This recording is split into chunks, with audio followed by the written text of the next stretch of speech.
time to do an update? Sorry, I was a reminder, I'm recording this for everyone, so. So thanks again, Beth, for calling me 2 weeks ago and asking me, do you think it's time to do an update, like instead of waiting for me to come back to the synagogue?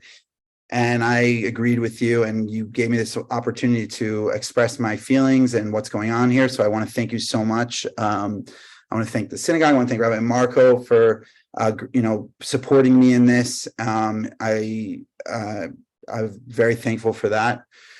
As your chazan, another word or two words for a chazan is a shaliach tzibur, a messenger of the community. And as you know, Rabbi Heschel said that one can pray with your feet when you're praying, when you're marching for justice. So I'm doing that for you. I pray for you when I come. We pray together when I'm in the synagogue, and while I'm in Israel, I'm praying for us, for an Israel that is equal for all. And I'm your shaliach tzibur in that sense as well. I have to say that the last couple of weeks have been the hardest weeks of my Israeli existence. I was here for a little bit during the second Intifada in 2003, right after the bombing in Mount Scopus, a New Hebrew University. I've been here since I was here for the disengagement from Gaza when the settlements were pulled out of Gaza. I've been here. I was here for the Second Lebanon War. My brother was fighting in tanks. I've been serving since 2008 as a reservist. I've had rockets on my own head, on my children's head. I've seen war and terrible things, and nothing compares to how hard the last week has been. Israel divided is the hardest thing in the world for me, and for, I would say, 99.9% of Jews around the world. Just to state that you are getting my thoughts, my opinions. I'm not an expert, as you know. I'm just someone who's passionately in love with with Jewish people and the Israeli state. And some of the things I share with you today aren't actually my opinions. You might see a sign or two that state certain things. They're not my opinions, but I'll be very clear when I agree or when I feel passionate about a certain statement that you might see today. So I think it's appropriate that we start where we left off. On June 18th, I left the president's house. If you remember, if you were at the last talk, my son Leo got me into the president's house for a ceremony. And I remember being at the president's house, knowing that behind closed doors, the coalition and opposition government were meeting to create some sort of judicial reform that they can agree with, that we all dislike. You know, everyone disliking it is a win for everyone somehow. But I got on the plane to San Diego June 18th, and I landed, and I opened my phone, as most people do, look at the news right away, and I see that the talks had crumbled. The opposition felt that the coalition didn't fulfill a promise on a vote having to do with who gets to decide who the Supreme Court justices are, Supreme Court judges are, and they pulled out of the talks. And that's where we left off. Since then, the coalition has pushed and voted on a new law, or an amendment to a law that basically has torn the country apart. I'm going to share my screen now so you can get an idea of what is going on. It'll be much easier like this. Here. So here is your typical, this is what the Israeli flag looks like right now in Israel. And metaphorically, can you see my screen, Beth? Can you just, if you see it? Okay, good. So to cut a long story short, we talked about the government. We talked who's sitting in the government already. Now we're going to talk about the first piece of the reform that this government coalition passed on Monday. And this is a law that basically states that the Supreme Court cannot use a bill that states that if they think that something is unreasonable, they can shoot down a Knesset government law that's been passed. The example of that's happened recently is this government is made up of obviously different political parties, and one of those parties is Shas, the ultra-Orthodox Sephardic party ran by Aryeh Deri, who is a convicted felon who served prison time for corruption, and also was recently convicted once again, but they gave him a plea bargain that he would quit politics in 2022, but he was back in the government this last election, and he was given the Minister of Finance. That's what Bibi Netanyahu gave him, to be the Minister of Finance.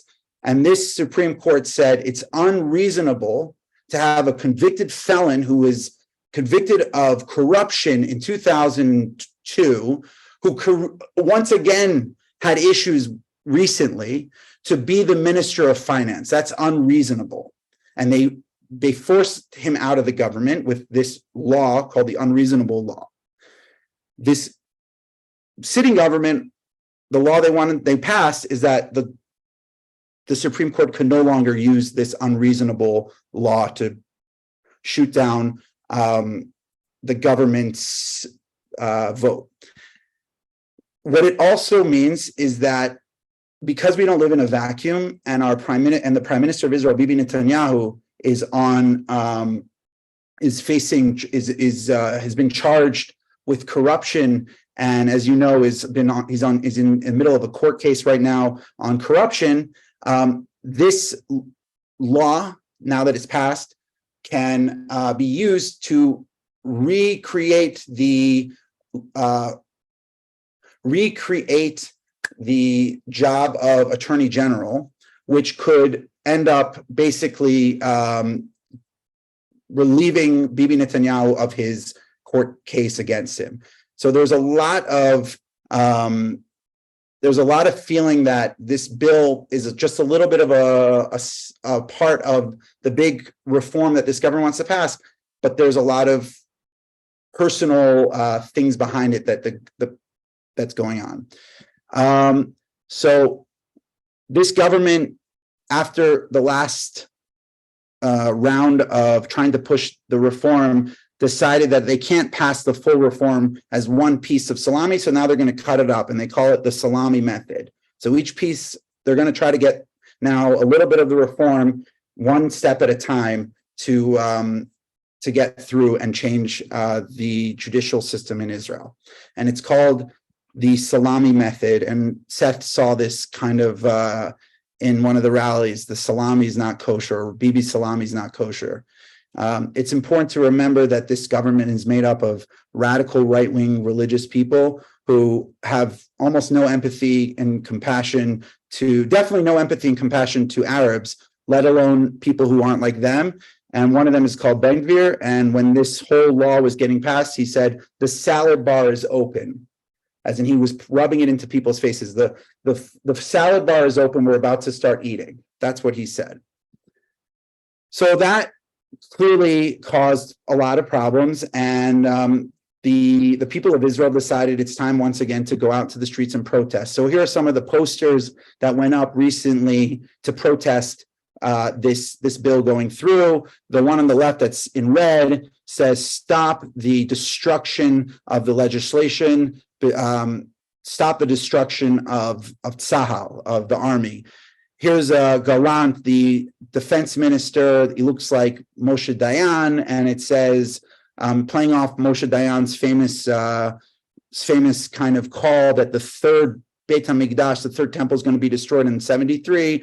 He's saying the third temple is being destroyed, and you can see this is a call to those who fought in 1973 to join the protest. The one on the right we'll get to later. So immediately, again, about 3.5 weeks ago, when the coalition decided they're going to pass this law, stickers and posters went up all over through Jerusalem. Here's a sticker that's right outside my house. Chilonim lo avadim. seculars are not slaves. On the right, you have a play off of Herzl and Bibi. Herzl saw the state, and Bibi is destroying the state. With all of this Can I happening, interrupt you? Can I interrupt you 1 second? Somebody just wanted to clarify that Derry was supposed to fill the position for Interior Ministry and Health. Just as I a thought- clarification. okay, fine. So that must have been that. I thought it was Minister of Finance, but it's okay.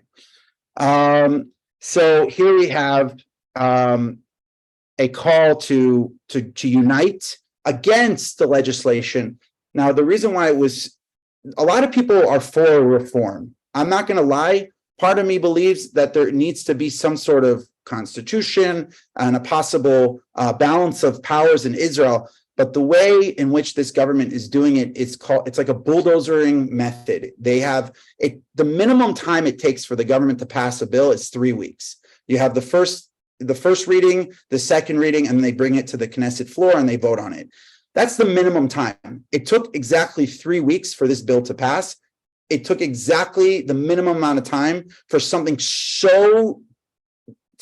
a, tearing apart the nation. It took only 3 weeks, and it's this method that this government made up of a lot of radical people is using to pass this reform is one of the issues behind this whole problem. Not necessarily a reform. So here there was a call to unite. There was a protest or a kind of like a march that from the Kotel to the Knesset, people were going to hold hands right and left, all the way to the Knesset. On the left, there was a list of rabbis who signed it, saying this is a way that we can all unite. It was one of the protests that were happening over the last week. So reading number 1 goes through, reading number 2 goes through. So about that was a week and a half ago. Let's pretend we're a week and a half ago. We only have one more vote in the Knesset that will allow this bill to get rid of the unreasonable law to go through, and the protesters in Tel Aviv, Miluimnikim reservists from special units, decide they're going to march and unite the protests to Jerusalem. So they started to march towards Jerusalem, and I'm going to show you a video. This was taken Thursday or Friday, a week and a half ago.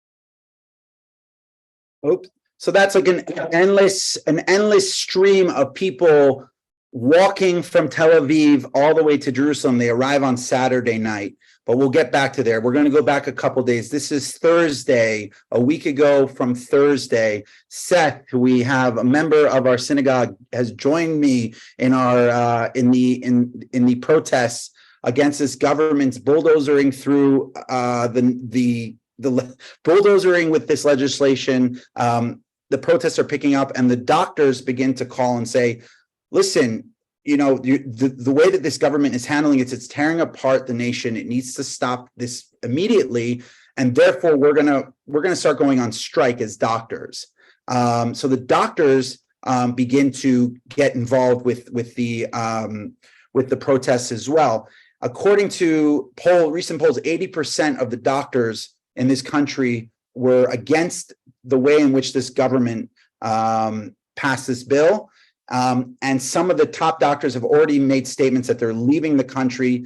I'm talking about doctors that are the best doctors in surgery in this country are leaving this country because they truly feel that this country is turning into a dictatorship or a halachic. It's on its way to becoming a halachic religious state. So this was a protest that Seth joined me. You can see a lot of drumming.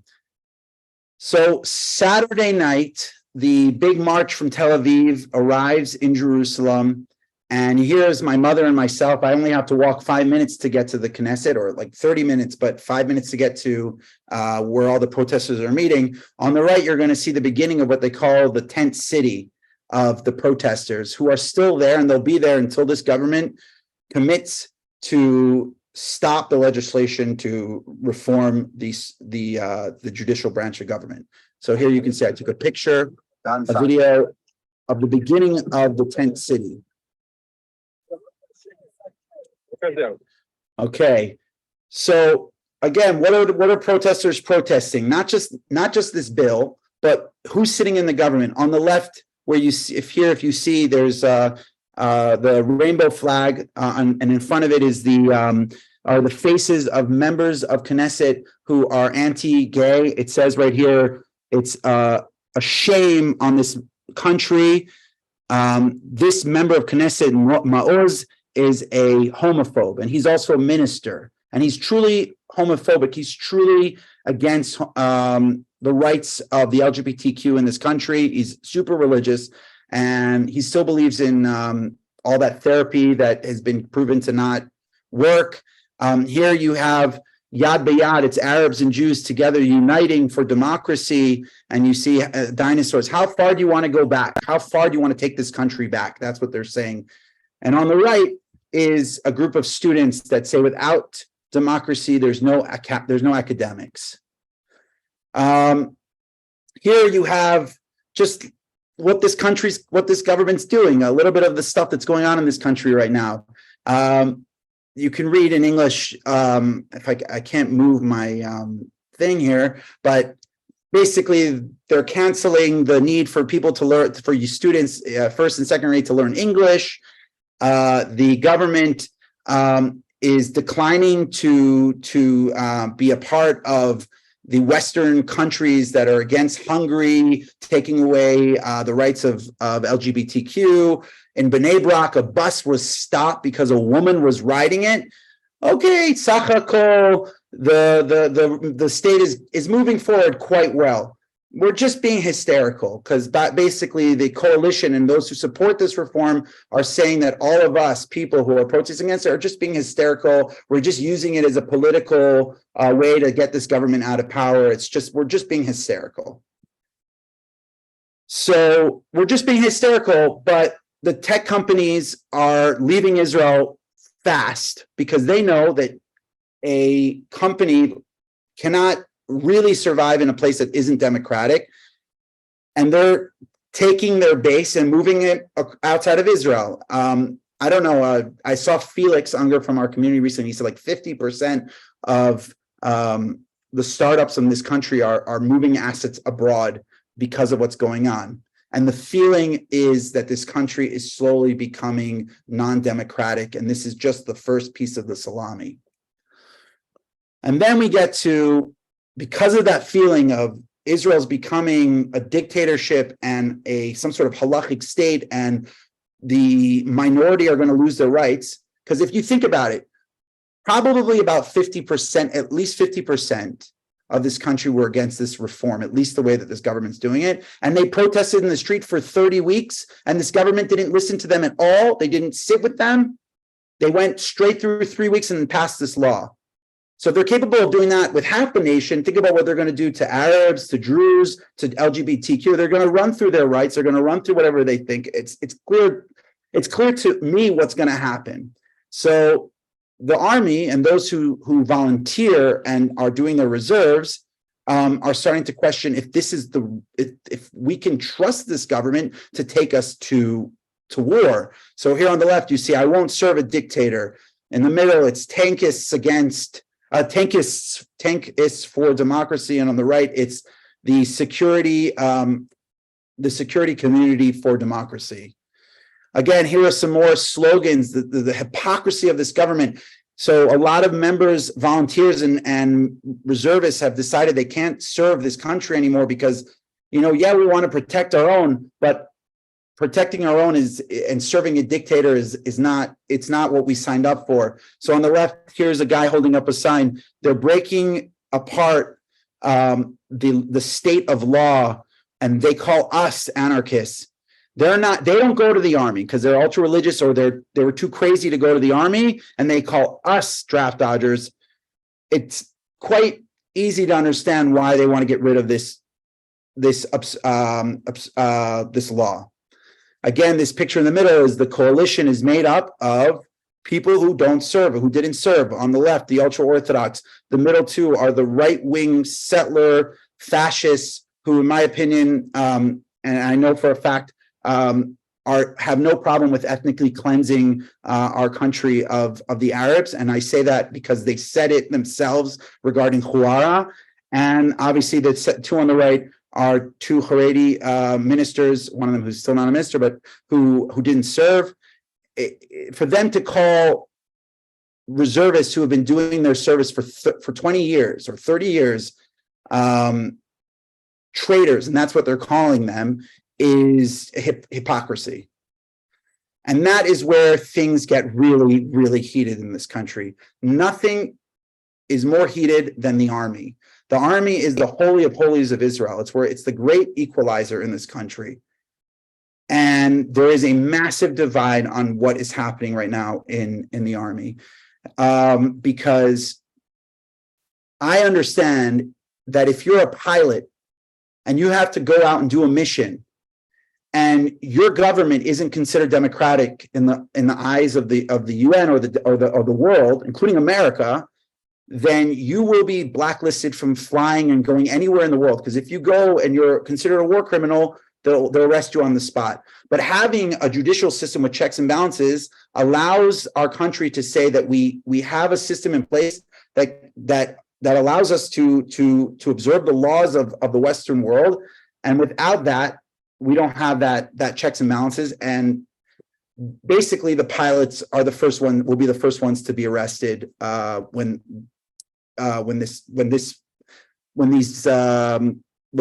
the next conflict.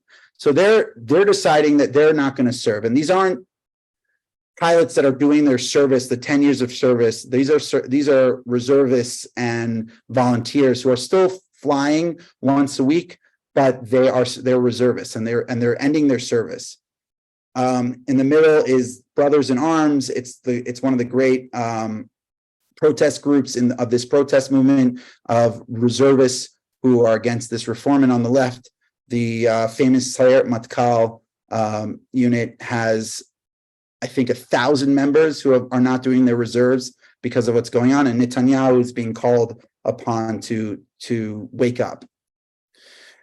Here's one in part of the protest. I saw this. It's basically a protest it's basically saying that those who fell in war, they fell in vain if this passes. And I said, that's really good. At the time, in the moment, I kind of agreed with it. Today in the morning, I was listening to the radio, and a father of one of the soldiers who fell in Gaza was saying how hurt he felt when he saw his son on the list. And he said, why didn't anyone ask me? And he's an anti-reform protester, but he felt like that wasn't right. And then I realized that maybe this was something that if you're going to put a name of someone in this protest, you should ask all the family members first.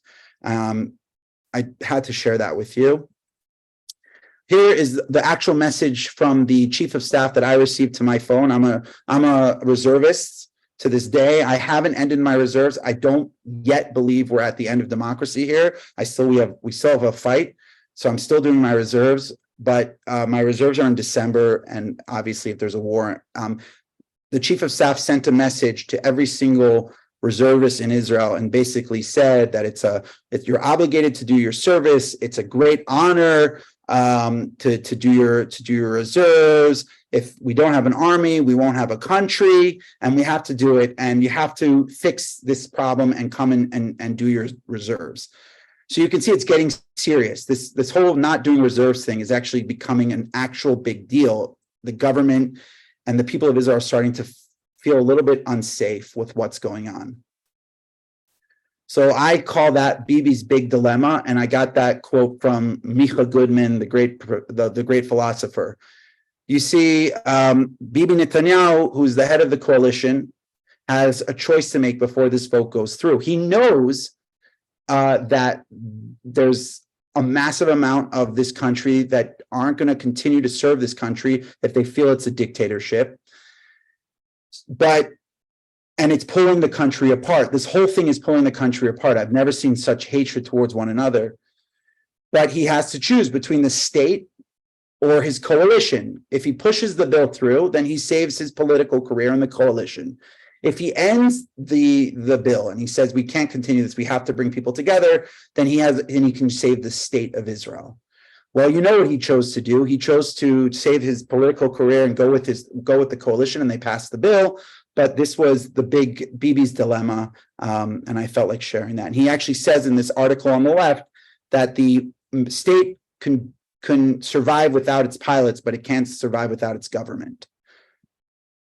So there's a feeling at this moment before the vote that the country's falling apart, that soldiers aren't going to serve a government that is so one-sided and so unilateral and doesn't have any ear for the other side. So it's starting to feel like the destruction of the temple. And it was just so happened that all of this was taking place on the week of the 9th of Av, the day in which we mourn the destruction of the first and second temple. So you can see on the right, Nebuchadnezzar is the king who destroyed the first temple. Titus from Rome destroyed the second temple, and Netanyahu is destroying the third temple. Instead of the 9th of Av here in the middle, it says the 6th of Av. Okay, here in this sign it says today is the 5th of Av, the day in which the walls of Judah have fallen. So it really starts to become religious, not religious.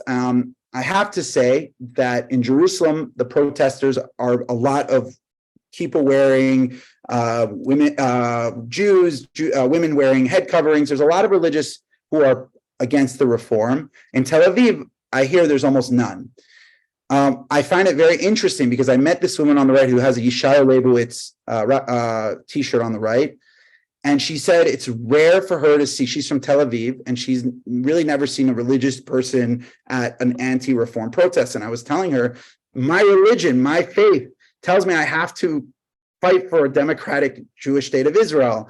That is part of my beliefs, equality for all. And that is clear in the Torah that I read every day. So I just had to share that. And here in the middle, you'll hear they're using the famous song "B'tzeiti Yisrael miMitzrayim," leaving Egypt, Israel leaving Egypt.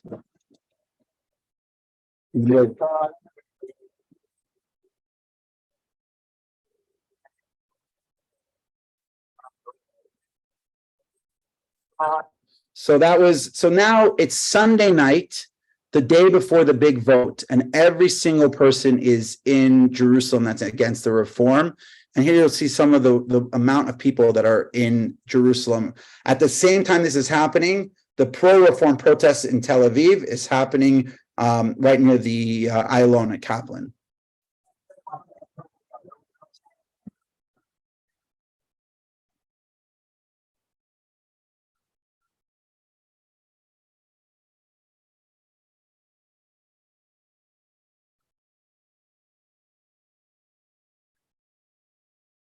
So then there's the main junction right coming down from the Knesset that goes into town, and that seemed to be the location where the protesters decided they were going to stop traffic.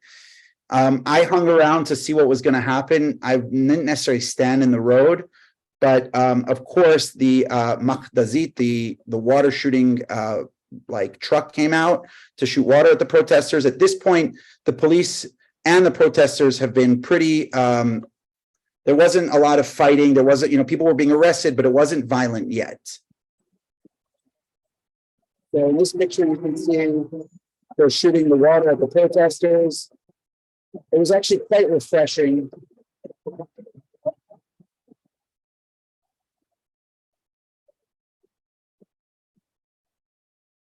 I'm on the sidewalk. I didn't want to.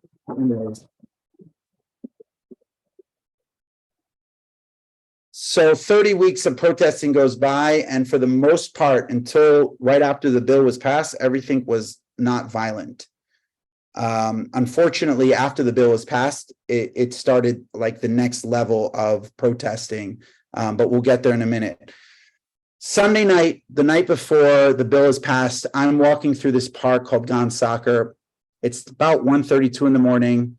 And a bunch of the pro-reform protesters returned to Jerusalem, and I start talking to a lot of yeshiva bachrim, black and white Haredi guys, about what I think, and they're talking, and I call it Matovu Alecha Yaakov, how great your tents are, Israel.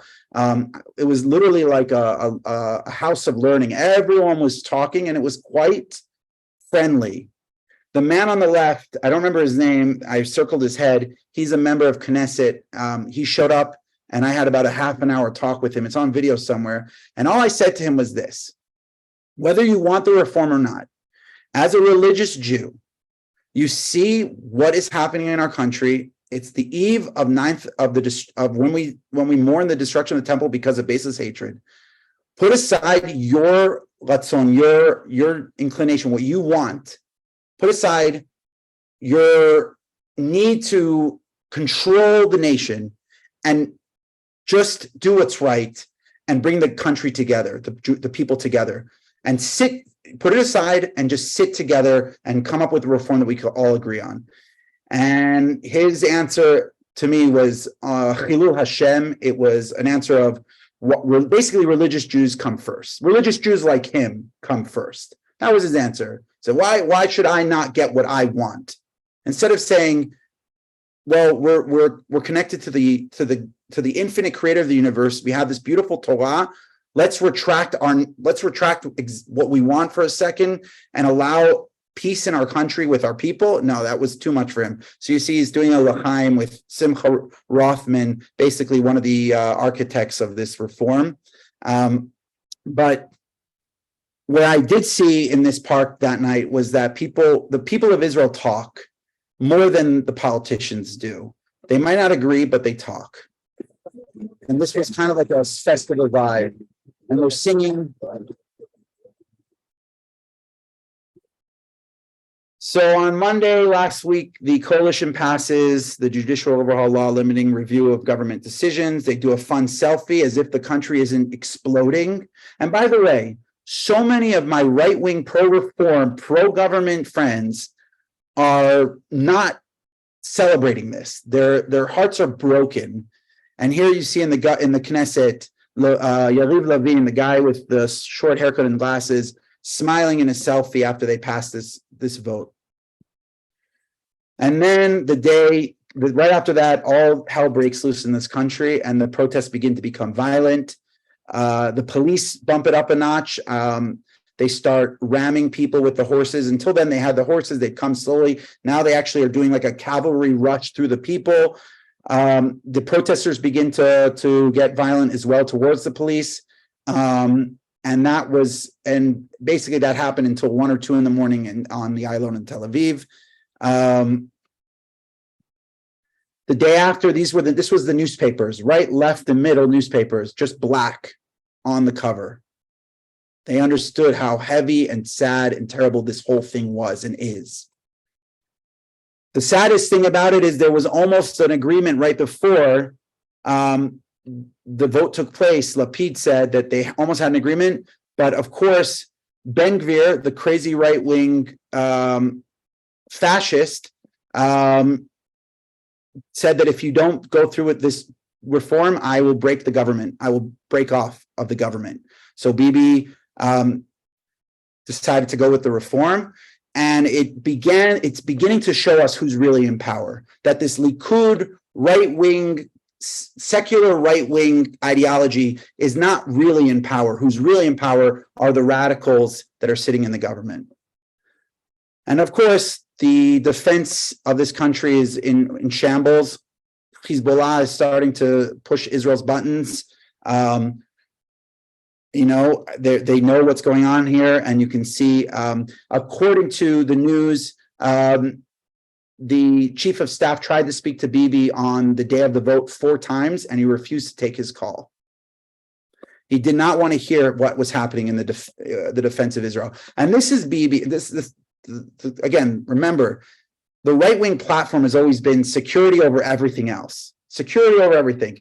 And they're the ones who are bringing Israel's security to the weakest it's ever been since, they say, 2006. Now, since Monday, here are some of the things that have happened in Israel. The Haredim have tried to pass a basic law that states that people studying in yeshiva are basically doing service as if they are pilots in the army, as if they are soldiers in the army. Obviously, that was shelved, but it came out the day after the bill went through.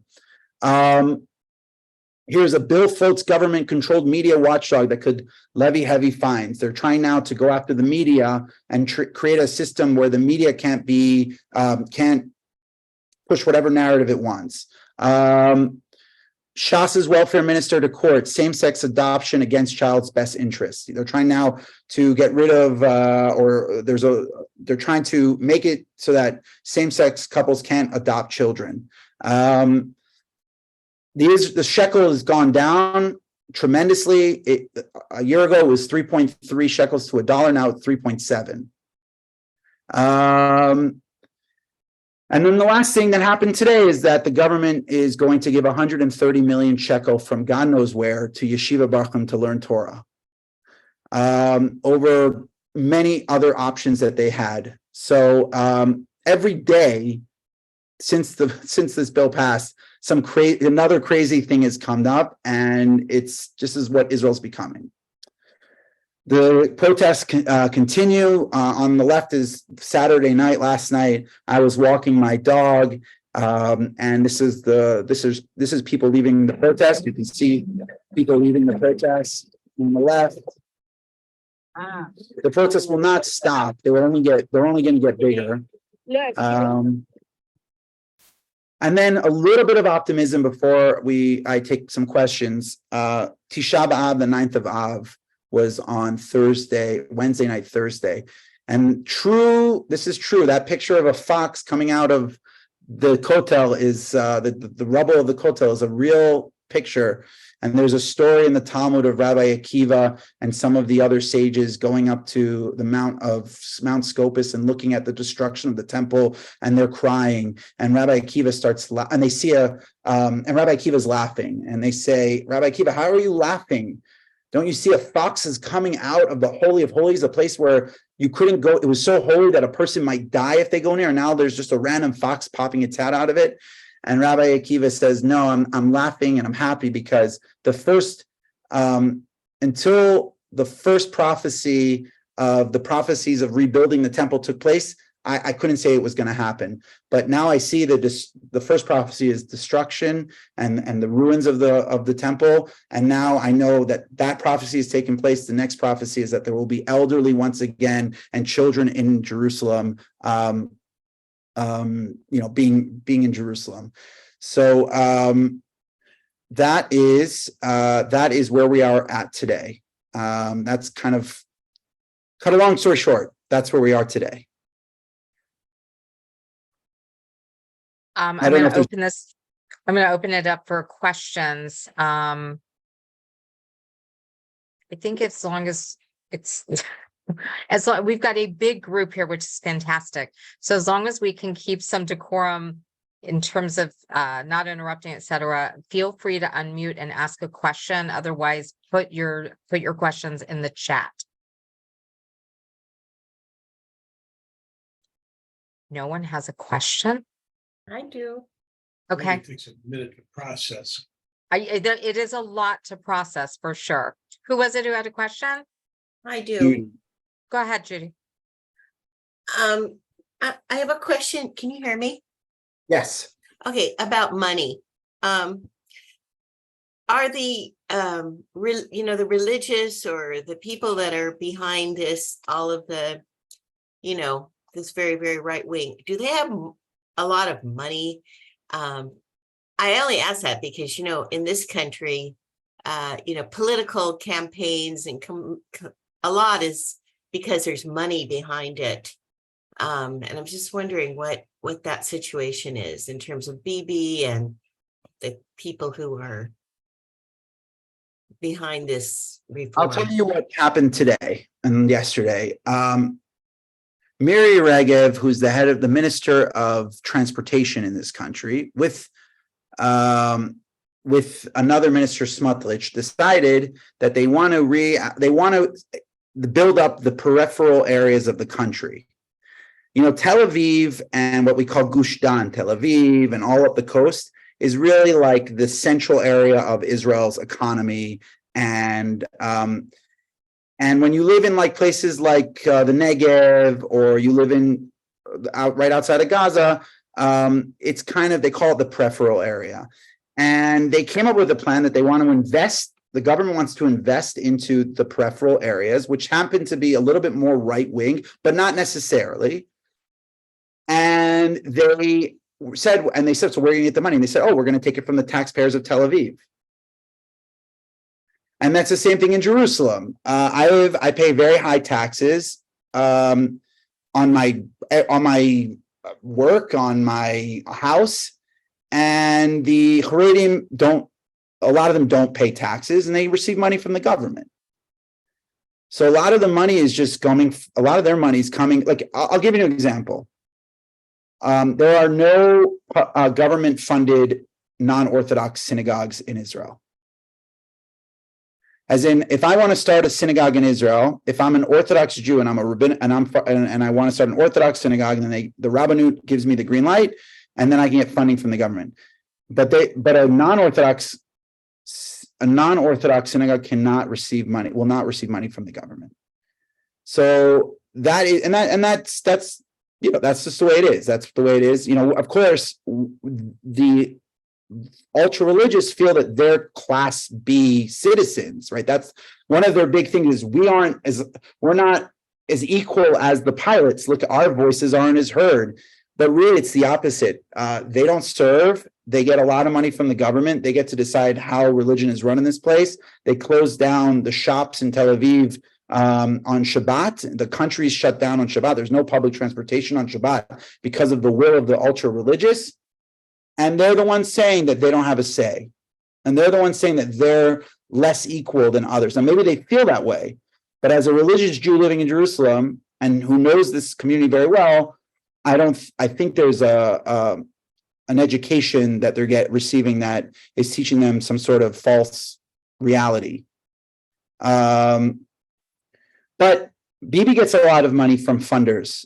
The Likud gets a lot of right wing gets a lot of money from outside of Israel, and actually the law that was passed actually helps them receive as much money as they would like to receive as they want. There's like rules on how much a politician can receive, and I think that is also part of one of the laws that will be passed with this unreasonableness law that no longer exists. Will be that a politician can receive as much money as they want.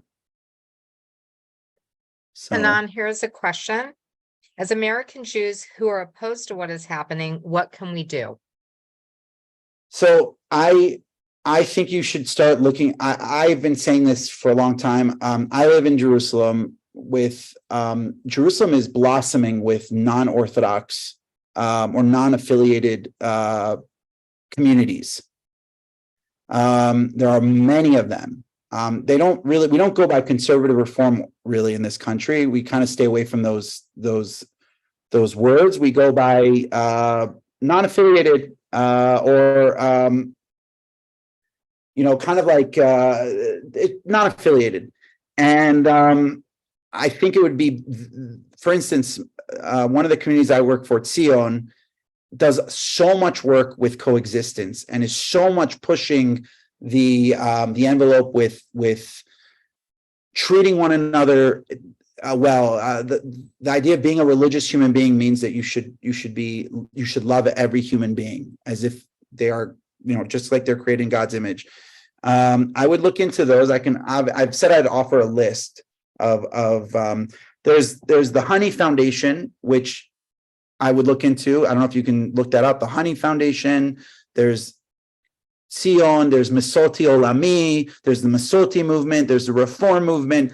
There are a lot of the Jewish religious movements that aren't ultra Orthodox, and some Orthodox, like my rabbinical degree is Orthodox, and it actually is fighting against the Rabbanut monopoly of the that it has on this country. So Beit Midrash Harel is where I got my rabbinical degree, and I'd highly recommend looking at possibly helping them, because they're giving rabbinical ordination to men and women and everything in between, and creating Orthodox rabbis that can change the system from within. I would suggest looking at what AIPAC is doing. If they're supporting this government without checks, if they're just blindly supporting an Israel right now, I have to say I'm not sure I'm with that. I mean, there needs to be some pressure. This is your country too. This government has there are laws that this government's trying to pass that will make it that if you're not Orthodox halachically Jewish, you will not be able to move to Israel. You will not be able to come to Israel, which means that if you were converted conservatively, you can't come to Israel. That's what this government's trying to do.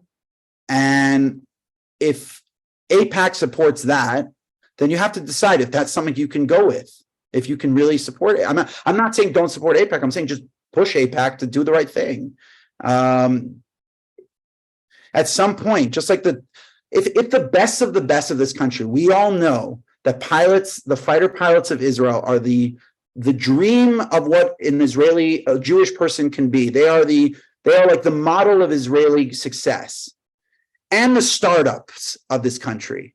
And if they're the ones, after committing their whole lives to this country, if they're the ones starting to say, I'm not sure I can continue my service because the people running this country are trying to take over as dictators, then we have to really question whether or not we can support this government. You should be supporting the people of Israel and Israel, but can you support a government like that?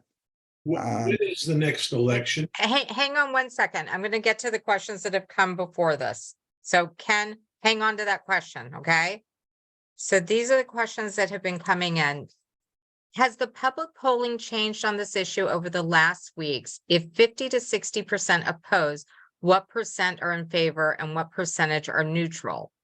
Also, is Likud still likely to get the largest single block if there were a new election?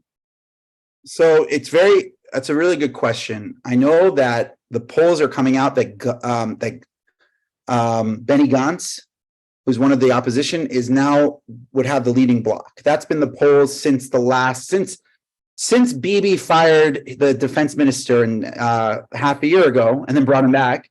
Benny Gantz has been leading the polls.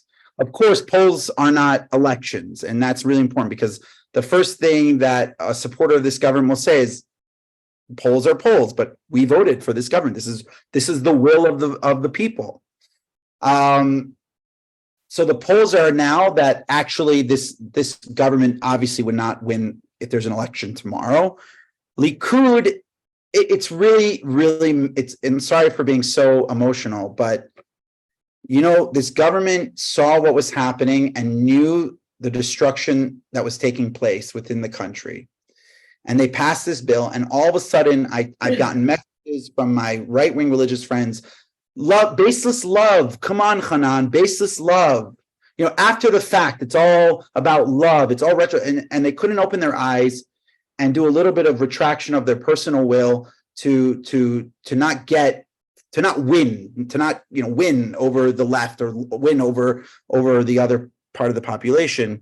Likud members now are coming out against Bibi the last couple of days, but it's all back and forth, and they're saying we're not going to continue this judicial reform. We're not going to continue, and it's truly, you can't trust any of it.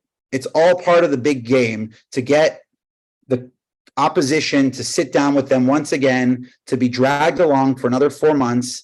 Because you ask these Likudnikim, you say to these Likudnikim, for instance, one of them is the defense minister, Gallant. If you ask him, so commit now to not pushing judicial reform, sign a contract that says you won't do it for 18 months. And that's what Yair Lapid, the head of the opposition, wants. He wants 18 months where no one's doing judicial reform. None of them will sign that contract. They've all been on the news. I've been listening to the news. Whenever the interviewer says, so how long? 18 months. He's like, whoa, that's 18 months. I'm not going to give a date on how much time. I am not going to push this judicial reform. So it's all real kind of dishonest workings. And I'll tell you, and I want to be honest with you, the people I'm most upset with, the people I'm furious with, are the religious rabbis of this country, the religious leaders of this country who didn't step up and see the destruction that was taking place and say it's time to step back and do this properly, or let's even if it's what we want, step back and create achdut, unity. They didn't do it because, in my opinion, their Torah it's worth almost nothing. Hanan, the next question. Can you give another example of how the judicial can influence the Knesset? Yeah, so there are I'm trying to remember the words and the way that it's phrased, but if like there's other ways that if a government trying to pass a bill, they can bring it, they can veto it. And I don't remember what it's called. There's two other ways that a Supreme Court can do it. So those are still in place. So it's not yet. That's why I'm not saying we're in a dictator or that we don't have a Supreme Court. The big thing that's going to happen now is in September, the Supreme Court has to vote on this bill. And they might see this bill being unreasonable. The bill that gets rid of unreasonableness might be unreasonable to the Supreme Court. Yeah. And that's when really that's the big fear, is when there's a constitutional move this table across. Yeah. When there's a split between two branches like that. So there's two other ways that the Supreme Court, and I don't remember what they're based on. I'm sorry, I forget. Okay. The next question, is it safe to travel to Israel? It's safe to travel to Israel right now. I think it's very safe. Look, you can ask Seth. Seth was just in Israel. You can ask him how he felt. I think the difference is people like Seth was there just before the vote. So I think the question is, now that the vote has happened and you see some change and a shift in what the protests look like, is it still safe? Yeah, I think it's more safe now than the night before and the night of right after the vote. I think those 2 nights to me felt very insecure, because if our enemies had decided to launch an attack, we would have, no one, we were so divided. Thank God they did. Thank God it didn't happen. And I'm thinking that now there's Hezbollah is kind of pressing buttons, but as far as, I'll be honest. Can I be honest? If I have to be honest, can I be honest? Is that a little bit? Lie to us. Of course, be honest. I feel like I don't want to be, so Ben Gvir, that crazy Itamar Ben Gvir guy, and I told you all about him last time, so I'm not going to go into how crazy he is, but he was on the radio today. I was listening to him, and he was saying he must have said about 150 times how strong our army is right now, how great and strong our army is. And I was like, when someone who says that so much is not giving me a good feeling. There's a worry that we don't have a strong Air Force, we don't have a strong unity right now within our. I feel really scared to go to war, not because I'm scared to fight our enemies, because I'm scared of our leadership. I'm scared of a prime minister who this whole time has been dividing the country, and every opportunity he's had to unite, when he's given the speech at the end of the crazy thing, instead of saying we are one, I'm your prime minister, whether you're right or left, he says that those who don't go to the army, he starts to create division more and more. I mean, you've seen it with Bibi so often. He's the master at dividing our country. He created the term left wingers are traitors. They say that's a big thing. Smolanim Bogdim. Left wingers are traitors, this is our leader, and I don't know if I feel comfortable serving his will. I want to protect and I think so many people in this country feel that way. So many people, and of course, when people in this country aren't fighting for land, they're fighting for their families. But I just don't even want to think about a situation where we're fighting a war and we have Ben Gvir as part of the in the cabinet of people making decisions. It's a nightmare. It's a nightmare. Someone who had a picture of Baruch Goldstein, the Jewish terrorist who killed, 20 Arabs while they were praying. Ben Gvir had a picture of him up in his wall praising him, and he's gonna sit in a cabinet if we go to war. To me, it's so scary. It's such a nightmare that this country is in. So yeah. But may I add, as someone who's just been in Israel, I felt perfectly safe there. And I even felt perfectly safe at the protest. I don't think, and we brought Truman, our son, for those who don't know, but I don't think that I would feel, I'm trying to be on the screen, I don't think I would feel safe at a protest anymore, but I still think that I would feel safe in Israel. We were there up until moments before the big Saturday night protest really heated up. We did go to the airport early because we weren't sure that the highways would remain open once Shabbat went out on that Saturday night. But it feels safe on the streets. It really does. I'm Yeah, gonna go back to Ken for his question. Ken, you want to unmute Actually, I have and a- ask your question? Anam, why do you think the Arabs have not taken advantage of this situation? Well, they're pushing. You have to follow the news, but there's this like new tent on Israeli in Israel now that belongs to Hezbollah. I don't know if you've been watching the news. There's been today a bunch of Hezbollah fighters came into Israel and put up Hezbollah flags. The thing is Hezbollah is a very dangerous militia. Like it's a danger. They're an army. They're very dangerous, and they're like right now. It's very much a kind of a like they're trying to figure out what to do. America still has Israel's back militarily, and maybe they're going to wait it out a little bit.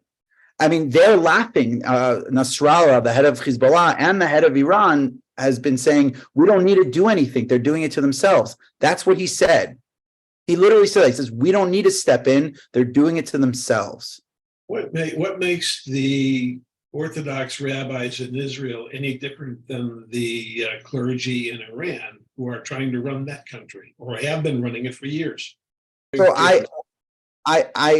I mean, obviously we're a different religion and everything, but that's the fear of so many Israelis, is that's where this country is going to. One of the biggest kind of arguments against the control of the religious is that it makes people want to be less religious, which is true. Anyone who lives with a religious person for a long time doesn't want to keep gets a little bit less.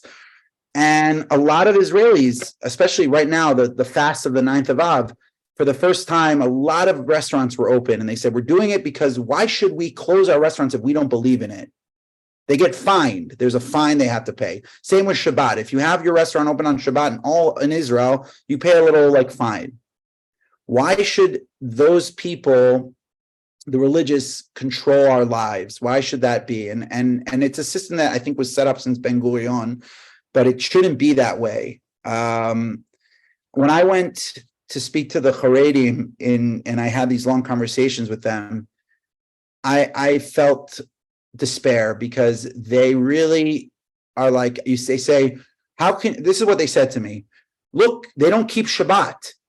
We're in the state of Israel, the Jewish state. How can it be that Jews don't keep Shabbat? That we can't let them not keep Shabbat. It's like a baby who wants to eat poison on the table. We have to stop them. That's the way they speak. And you're like, wait a minute. And of course you have to discuss with them, but that's the mentality, and that's growing, and that's demographics.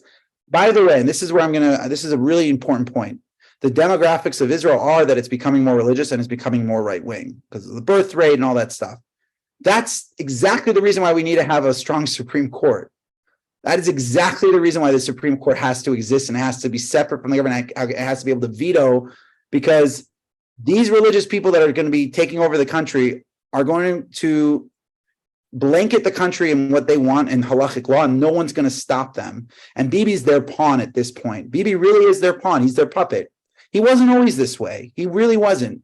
He used to be he's like the most conservative politician, and all of a sudden he's like a revolutionary. He's becoming a revolutionary, but for the right wing. And if you want to really see like how things are divided, if you are pro-reform, you're going to hear someone talk about the past. They're going to talk about when the Haganah blew up the boat, the Etzel boat. Do you remember that story? They're going to talk about Jabotinsky and Begin, and they're going to talk about the disengagement from Gaza and how they're always going to bring up the past. The anti-reform left wing are always going to be anxious about the future. By the way, this isn't my thought. This is Micha Goodman. They're going to say, we're worried about the future. The future is, we're anxious about what's going to happen. And that's kind of like the outlook. And when we had a discussion about Israel with our left-wing and right-wing speaker, that is exactly how it was divided up. My right-wing friend went all the way back before the state of Israel and talked about how the Arabs were massacring Jews before the state of Israel existed, so it definitely can't be the occupation. And my left-wing friend was like, where's this country heading to?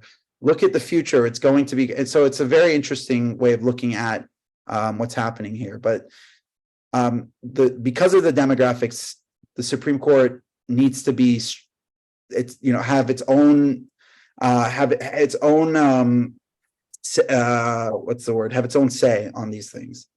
It's not a religious issue. In one more point, it's not a religious issue in this country, but the parallels are basically the same for different reasons.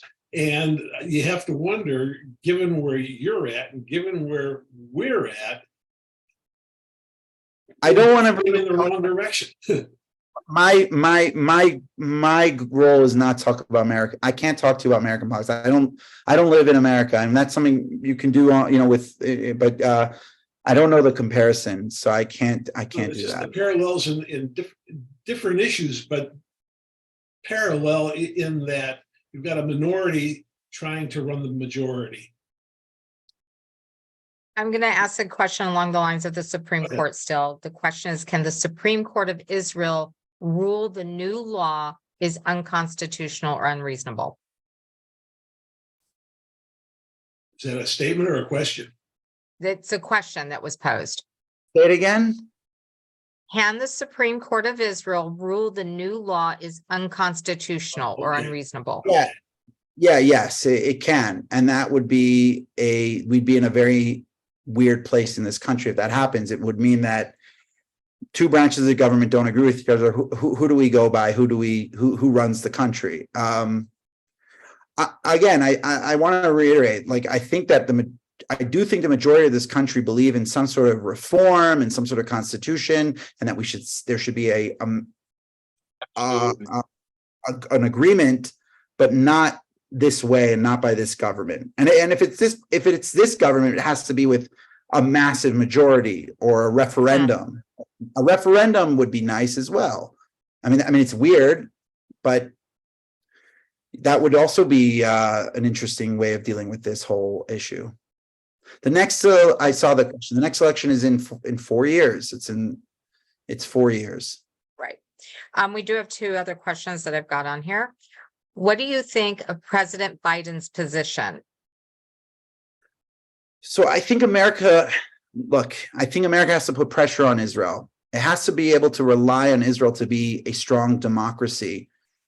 The whole argument of Israel is the only democracy in the Middle East is slowly going out the window. Can you imagine that? Can you imagine our holy Israel, the country that we love so much, that we wave the flag? Can you imagine if we can't say it's the only democracy in the Middle East? And yes, the people who are pro this reform will say, well, you're crazy. That's not the end of democracy. This is democracy. This is the will of the people. Again, I don't think you can change the rules of the game if you only have a minute majority and claim that that's democracy. So I think Biden and whoever the president of the United States has to put more pressure. But I think they are. I think they are putting pressure. I think that in order for Bibi to keep his coalition together, he has to listen to the members of his government that are threatening to pull out. And therefore, he's actually listening to this crazy radical guy named Ben Gvir more than he's listening to the American president of the United States of America.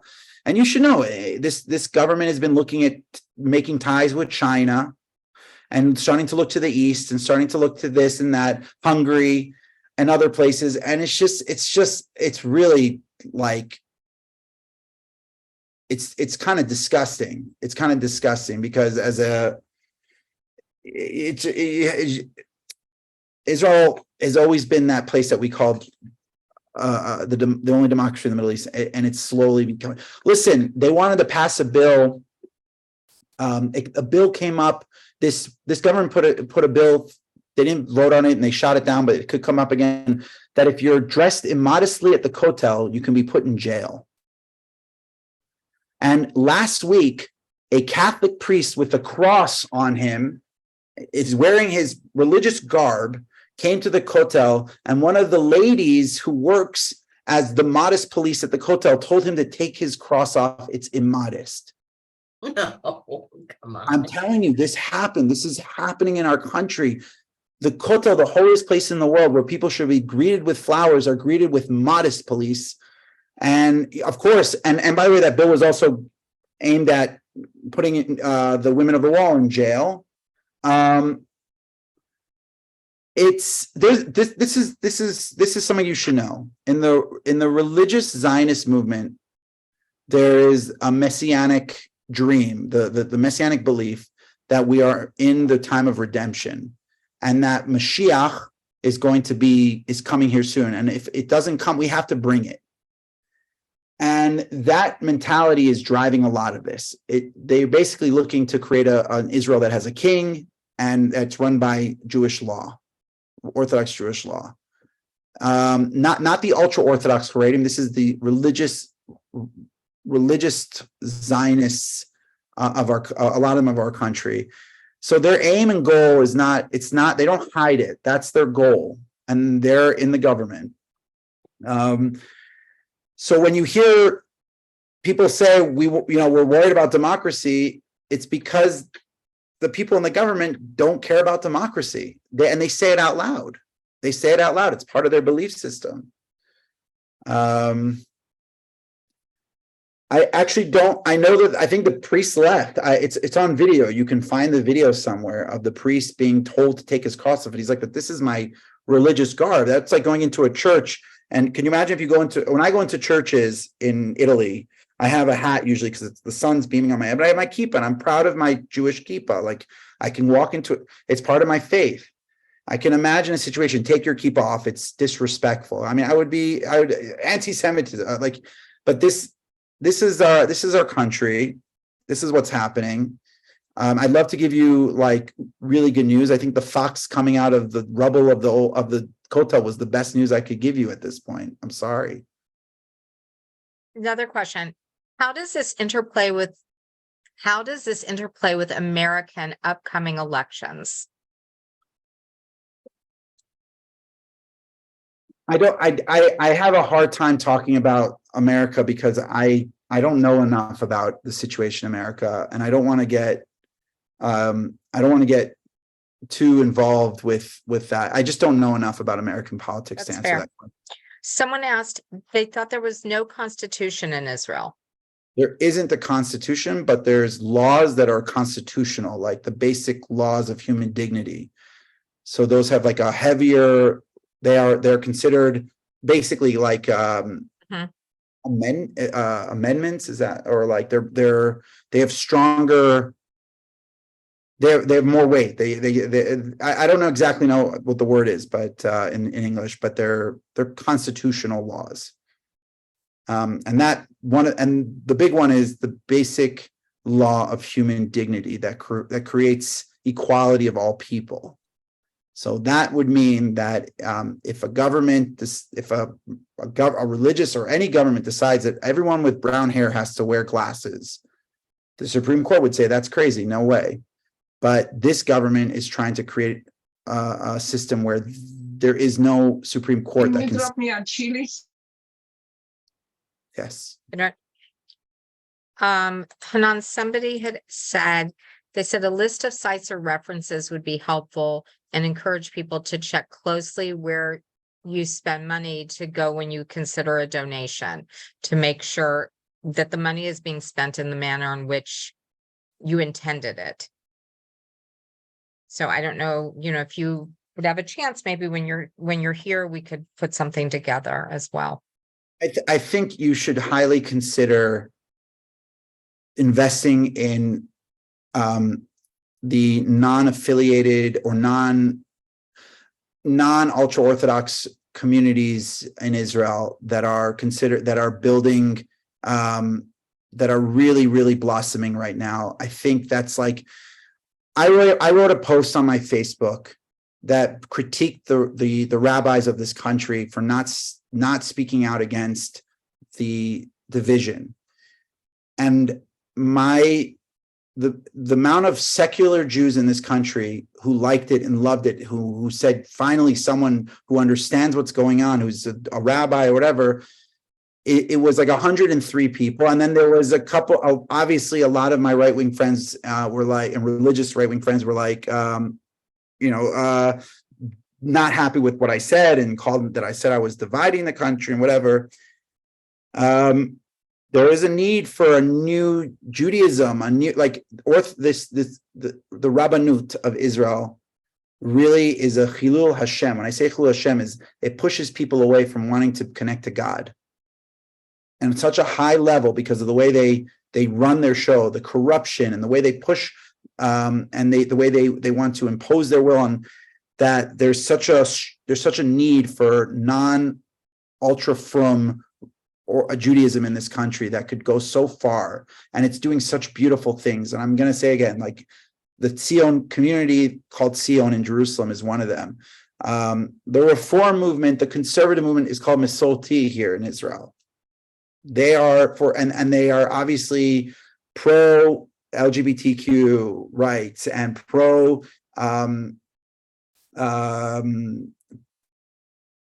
a equal country. Sorry, Mesolti movement. Yeah. Any other questions? It's been a lot to take in and digest, and I'm fairly certain we will have something in person when Hanan is here in September, which is just around the corner.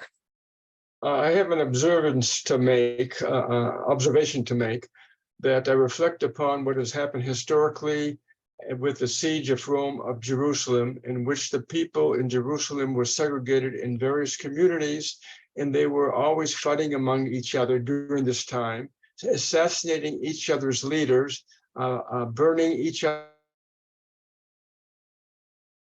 stores of food, and further weakening Israel's ability to ward off, although probably couldn't be done anyway. But I reflect that this is what seems to be happening now. As far as the Supreme Court is concerned, we don't have, of course, a real constitution. You can call it a constitution, but there's laws of generalities of what should be observed in the country, and that is good. But however, the Knesset is free to strike down any law that the Knesset formulates. And that is not the ticket to true democracy either, okay? What is quite obvious, what needs to be done is somehow to have a real constitution that limits what even the Knesset, the Supreme Court can do, And perhaps would be a reflection of what we have in this country, perhaps not, I don't know. But something has to be formulated that also secures the positions of the ultra-Orthodox and other religions that are free to conduct their philosophies as they see fit. But we're far away from being able to do something like that. But it'll always be a thorn in the psyche of the whole country, unless we can somehow come together with a true objective constitution. I agree with you. I actually completely agree with you. We should create a constitution. I just don't want crooks and right-wing fascists that want to kill, ethnically cleanse the Arab people, deciding that constitution for me. So I agree with you 100%. There should be a broad consensus on what that constitution is. I don't want this government and who it's made out of making that decision, because they aren't, that's not going to happen. It's not going to happen. But I agree with you. And I think a majority of Israelis agree with you 100%. But before I go, I want to let you all know that we are blessed to have a member of our Tifereth Israel community actually on the front lines right now in Israel in their miluim, in their reserves. Felix Unger is a member of our community. He's been around for a couple of years, and he comes into Israel to do his reserves. He's a paratrooper in reserves. And I actually saw him, and I want to say that we should have him in mind, that he should be protected by Hashem, that he should come home in peace to his wife, Anna, and his dog, Ezra, and that when he gets home, give him a pat on the back and make him feel good. Because I spoke to him on Friday right before Shabbat, and he's having a hard time. It's been pretty crazy. So I want all of us, if we have a prayer to be said, pray for Israel, but definitely pray for our member of our community that's doing the reserves right now. And it's so nice to see you all. Thank you so much for letting me unload my emotions onto you all. But I want to also say that what's great about our faith and our people is that as hard as we can, as fast as we can break things down, we also can mend and build back up as quickly as possible. We just have to have the right intentions. So hopefully we do that soon. And thank you all for joining Hanan, me. thank you so much. Thank you. And we will see you sooner than later.